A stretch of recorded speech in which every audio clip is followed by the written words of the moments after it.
안녕하십니까. 자생한방병원 한방부인과 조유진입니다.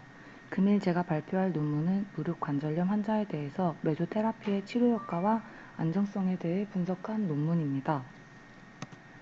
저널은 이캠이고 임팩트 팩터는 1.843, 저자는 중국의 정형외과 의사입니다. 논문 소개에 앞서서 메조테라피가 무엇인지 알아보겠습니다. 1952년도에 개발되었고, 메조는 중배엽의 기원의 물질로 피부 진피, 결합 조직, 지방 조직 등을 의미하며 메조테라피는 이 부위에 주사를 하는 치료입니다. 주입되는 물질은 마취제나 리도카인에 미네랄이나 비타민 등을 믹스한 것으로 중배엽 조직을 자극하는 치료법입니다. 국내에는 2003년도에 도입되어 주로 피부 미용에 쓰이고 있습니다.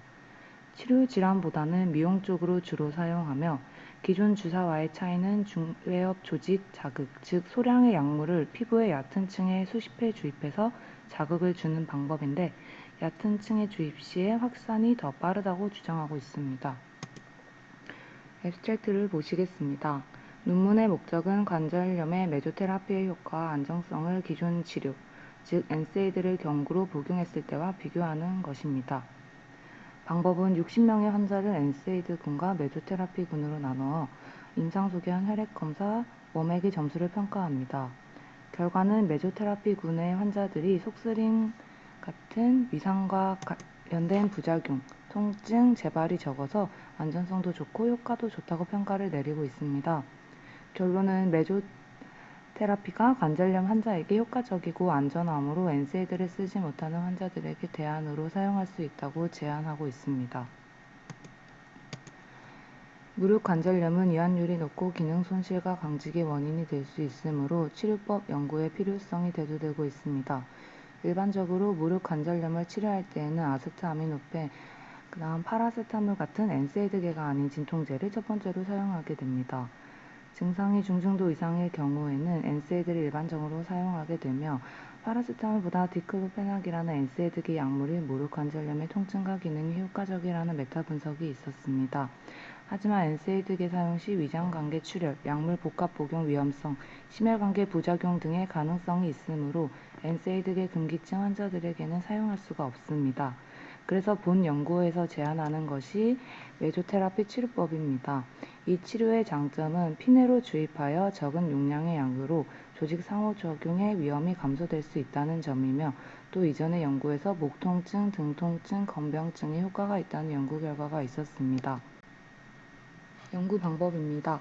환자는 총 60명의 무릎 관절염을 진단받은 환자들이며, 진단 기준은 첫 번째로 무릎 통증과 함께 아래 중 최소 5개를 만족시키는 경우로 임상적 및 혈액학적으로 기준을 만족하는 환자들이라고 볼 수 있습니다.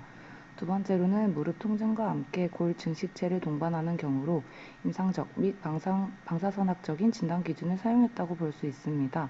이 기준은 1986년도에 나온 무릎 관절염의 진단 기준이라는 논문을 참고해서 만든 것이며, 임상적 및 혈액학적 진단 기준 시 민감도와 특이도, 임상적 및 방사선학적 진단 기준 시 민감도와 특이도를 가진다는 근거하에 무릎 관절염을 진단하고 있습니다. 60명의 환자들을 무작위 배정 없이 엔세이드 금기증이 없는 환자 30명을 A그룹으로 하여 엔세이드를 치료하였고, 엔세이드 금기증이 있는 환자 30명은 B그룹으로 하여 메조테라피를 치료하였습니다.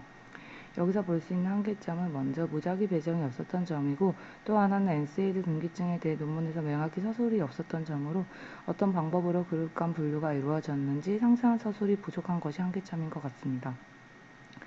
엔세이드군은 3달 동안 하루 2회씩 디클로페낙 75ml씩 경구 투여하였습니다. 3개월 이후에는 환자 증상 지속 시 추가적으로 처방할 수 있게 하였고, 소화불량, 속쓰림, 구역감 등의 증상 발생 시 제산제나 PPI 등을 복용하도록 하였으며, 혈변 등 위장관계에 출혈 징후가 있으며 연구를 중단하도록 하였습니다.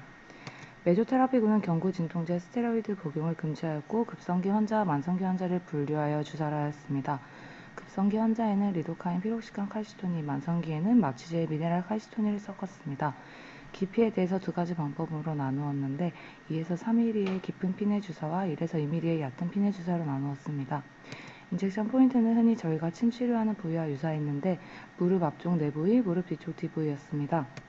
연구 평가는 처음 연구 시작 시점을 M1 연구 M0. 연구 종료 후 6개월 팔로우업이 끝난 시점을 M6로 잡아서 이 두 가지만 비교하였고 치료 직후의 평가는 결과에서 빠져 있습니다. 주요 평가 지표는 워맥을 사용하였고 기타 부작용을 체크하였으며 연구 시작과 끝에 렉 검사도 시행하여 안전성을 평가하였습니다. 엔세이드 그룹에서는 6명이 제외되었는데 혈변 1명, 가름 1명, 팔로업 실패 2명, 코르티코스테로이드 주입 2명이었으며 메조테라피 그룹에서는 팔로업 실패로 4명이 제외되었습니다. 테이블 1을 보시면 급성기 환자군이 더 많고 그룹 A에는 그다음 그룹 B에는 만성기 환자군이 더 많았는데 이런 부분에서 랜덤하게 분류가 잘 되지 않았다고 볼 수 있으나 연구에서는 서브그룹 분석을 통해서 급성기와 만성기를 따로 분류해서 연구해 보았더니 효과 차이가 크게 없었다. 즉 급성기, 만성기에서 효과가 비슷했으므로 이로 인해 분류에는 문제되지 않는다고 보안 설명하고 있었습니다. 속쓰림 등으로 인한 PPI 사용은 A그룹에서 20% 환자들이 3개월 치료 이후에도 추가 치료가 필요하다고 했고 B그룹에서는 15%가 필요하다고 했습니다. 혈액 검사상 치료 전후 CRP와 ESR 수치를 비교하였는데 두 그룹 모두 각 염증 수치가 감소된 것을 볼 수 있었습니다. 혈액학적으로 분석을 해보았을 때 다른 부분은 큰 의미가 없었고 혈액 점성이 그룹 A, 그룹 B 모두에서 감소했다는 것을 알 수 있습니다. 일반적으로 관절염 발생 시 혈액 점성이 증가하기 때문에 이 수치가 감소했다는 것은 관절염 진행을 늦췄다고 볼 수 있습니다. 워맥 설문지의 통증, 강직, 신체적 기능에 대한 부분을 나눠서 점수를 매긴 것입니다. A그룹의 별 하나는 P값이 0.05 이하이고 B그룹의 별 2개는 P값이 0.01 이하입니다. 그래서 B그룹의 통계가 좀 더 유의미하다고 볼 수 있는데 메조테라피 그룹에서는 통증, 신체적 기능 모두에서 P값 0.01 이하의 유의미성을 가지고 있고 엔세이드 군에서는 통증에서만 P값 0.05 이하로 나타나고 있어서 전체적인 효과가 메조테라피 그룹이 더 좋다고 확인할 수 있었습니다. 아까 말씀드린 급성기와 만성기 분류에 대한 서브그룹 분석입니다. 급성기와 만성기를 분류해서 분석하였더니 둘 다 치료 효과가 좋았기 때문에 이것을 분류하는 것이 연구 결과에 크게 영향을 주지 않았다고 보았습니다. 디스커션입니다. 엔세이드 치료와 메조테라피 치료 모두 환자의 생화학적 마커와 임상 증상에 효과가 있었고 혈액 점성과 ESR, CRP를 감소시켰습니다. 메조테라피군이 부작용이 더 적고 워맥 설문지로 보았을 때 더 효과적인 것으로 나타났습니다. 엔세이드 목적인 진통 소염 효과에 관련해서도 메조테라피 치료도 이 효과가 있었고 통증 재발 비율도 더 낮았기 때문에 메조테라피가 좀 더 효과적이라고 평가하고 있었습니다. 본 논문에서 언급한 연구의 한계점입니다. 첫 번째는 메조테라피를 통해 피내에 주입된 약물들이 얼마나 흡수되고 실제로 어떻게 주입되고 어떻게 확산되는지 측정하는 기술이 나와 있지 않아서 어떻게 작용하는지를 평가할 수 없었던 점입니다.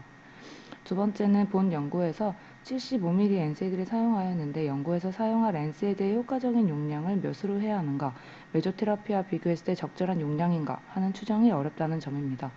세 번째는 메조테라피 치료에서 주사 바늘 자입 시 니들링의 효과가 추가되지 않겠는가 하는 의문이 있어서 추후 연구에서는 아크평처 같은 니들링의 효과도 따로 다른 군으로 설정해서 비교를 하는 것이 좋을 것이라고 제안을 하고 있습니다. 네 번째로 메조테라피가 몇 가지 가벼운 부작용이 있을 수 있다고 마지막에 언급하고 있지만 연구에서는 어떤 부작용이 있었다라고는 전혀 언급이 되지 않아서 그 부분에 대해서도 언급이 있었다면 좋았을 것 같습니다. 결론으로는 메조테라피가 무릎 관절염 환자에게 효과적이고 안전한 치료임을 제시하고 나아가 엔세이드를 쓸 수 없는 환자들에게 대안으로 고려해 보아야 한다고 제안하고 있습니다. 이상입니다. 감사합니다.